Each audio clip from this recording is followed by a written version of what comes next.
Now the next 3 to 4 numericals are from the CET papers and JEE. The question says, if cos A is equal to sin B divided by 2 sin C, cos A is equal to sin B upon 2 sin C, then we have to identify the type of the triangle. Now the options they gave is, option number 1 is an isosceles triangle, option number B is right angle triangle, option number C is an equilateral triangle, and option number D is none of the above. सी अभी ये numerical में options बहुत सारे हैं कि आप ये numerical solve कैसे करोगे. अगर ये आइसोसेलेस ट्राइंगल है तो what you can do is you can substitute any two angles. मान लो कि मैंने अगर B is equal to C put कर दिया तो ये दोनों एंगल्स कट हो जाएंगे, तो यहां पे बचेगा सिर्फ 1/2. तो cos A is equal to अगर 1/2 है तो angle A is equal to 60. तो अगर angle A is equal to 60 है तो you can find the remaining two angles. So using such methods, you can actually find the triangle is either isosceles, right angle, equilateral और इसमें से ये कुछ भी नहीं है. बट अगर आपको ये न्यूमेरिकल थेरोटिकली प्रूव करना है, अच्छे से आपको ये न्यूमेरिकल सॉल्व करना है, तो what we can do is we can convert this entire equation into the forms of sides. मतलब अगर मुझे ये numerical either of the 3 equations के लिए प्रूव करना है तो what we can do is we can convert cos A, sin B and sin C in terms of their sides. तो cos A का फॉर्मूला क्या है? B square plus C square minus A square divided by 2BC. What is sin B? I can substitute BK. What is sin C? It is 2CK. K cut हो गया, यहां का 2 यहां से cut हो गया, ये C यहां पे कट हो गया, तो ये जो डिनोमिनेटर का B है वो यहां पे RHS में क्रॉस मल्टीप्लाई हो जाएगा. तो therefore I say B square plus C square minus A square is equal to B square. तो अगर B स्क्वायर को B स्क्वायर कट हो गया तो व्हाट डू आई गेट? सही है. Therefore C square is equal to A square. तो अगर C square equal to A square है it means side C is equal to side A. और अगर side C equal to side A है तो ये ट्राइंगल क्या हो गया? Isosceles triangle. तो मैंने आपको पहले ही बताया था कि अगर आप अज्यूम करोगे कि ये दो एंगल सेम हैं तो आप वो न्यूमेरिकल वो हिसाब से सॉल्व करो. अगर आपको राइट एंगल ट्राइंगल चूज करना है तो यहां पे कोई भी एक एंगल 90 डिग्री पुट कर दो and accordingly you have to solve. But what is the simplest method? कुछ भी ट्राई एंड एरर करने से अच्छा है अगर आपको एक फिक्स्ड आंसर मिल रहा है तो you will save your time as well as you will get the answers very quickly. And in this numerical this is the answer. Have you understood this? Question number 4. ये question जो है वो थोड़ा tricky question है क्योंकि इसमें कौन सा फॉर्मूला आप यूज करोगे वो जनरली ज्यादा अच्छे से याद नहीं आता. This question was asked in the March 2014 MCQ list, board papers के MCQ लिस्ट में, और ये सेम न्यूमेरिकल CET 2019 के पेपर में पूछा गया था. The question was very simple but then those who have the proper knowledge of trigonometry उनके लिए ये ज्यादा डिफिकल्ट नहीं जाता. Now the question says if the lengths of the triangle are, अभी लेंथ ऑफ ट्राइंगल मतलब length of sides of the triangle are 3, 5 and 7, then the largest angle of the triangle is, the options given were 90 degree, 150 degree, 120 degree and 135 degree. अभी ये numerical में I can give you a technique where you can eliminate one option from this equation.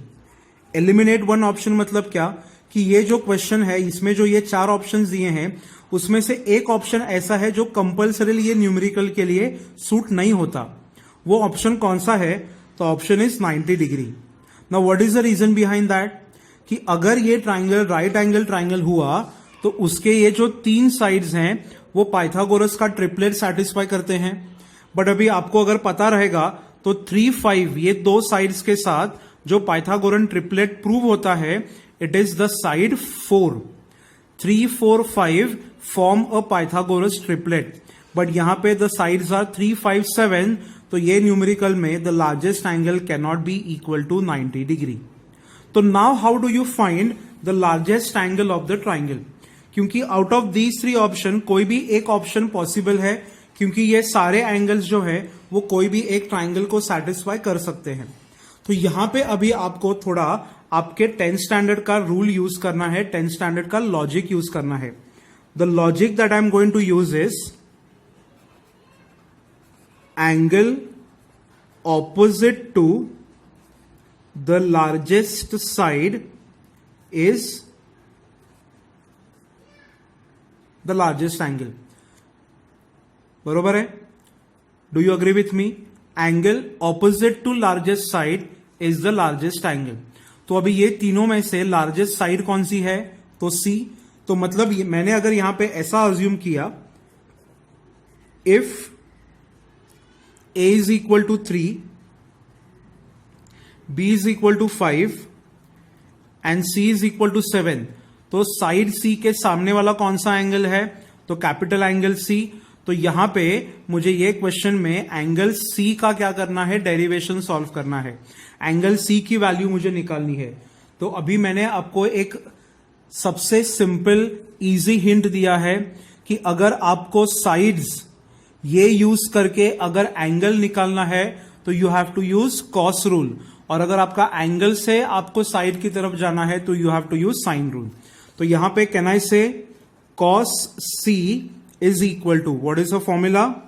A square plus B square minus C square divided by 2AB. We have all the 3 sides, we can substitute them.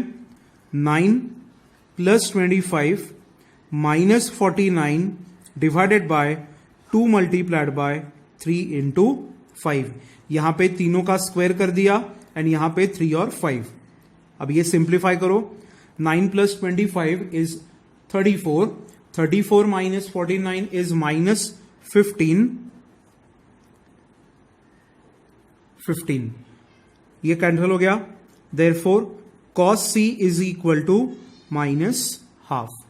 अभी यहां पे cos negative आया है, इसका मतलब क्या हुआ कि ये जो ट्राइंगल है वो ऑब्ट्यूज एंगल है, क्योंकि cos निगेटिव कभी रहता है जब एंगल सेकेंड क्वाड्रेंट में हो या फिर थर्ड. बट थर्ड क्वाड्रेंट का एंगल यहां पे यूज नहीं होगा, क्योंकि कोई भी एक ट्राइंगल के तीनों एंगल का मैक्सिमम एडिशन 180 है, तो फोर्थ का तो यहां पे सवाल नहीं आता. तो अभी आपको ऐसा एक एंगल चूज करना है. You have to find such an angle where the cos function gives you minus half. तो now how do you solve this? So you can recall your principal solution का part. I will say minus cos 60. Cos 60 is half. So what is minus cos theta of second quadrant? So I can say minus cos theta is equal to cos pi minus theta. And what is pi minus pi by 3? So it is 2 pi by 3. Therefore, what angle do you get of C? C is equal to 2 pi by 3 radians. But what is 2 pi by 3 radians in degree? So 2 pi by 3 radians is equal to 120 degrees. तो ये numerical में what is the answer? 120. See, generally as per my observation, CET में 90% या फिर not 90%, but 65 to 70% numericals जो है उनमें option C आता है. मतलब अगर आपको CET का वो क्वेश्चन टेम्पररी सॉल्व नहीं करना है and if you want to just mark a fluke answer, तो विदाउट एनी हेजिटेशन आप डायरेक्टली सी पे मार्क कर दो. अगर वो आपका लक अच्छा हुआ तो definitely you will get that correct, but this is my observation. Don't blindly mark the options. But अगर आपको वो आंसर नहीं आ रहा है and if you don't want to waste your time, then without leaving in blank, you can mark the option C.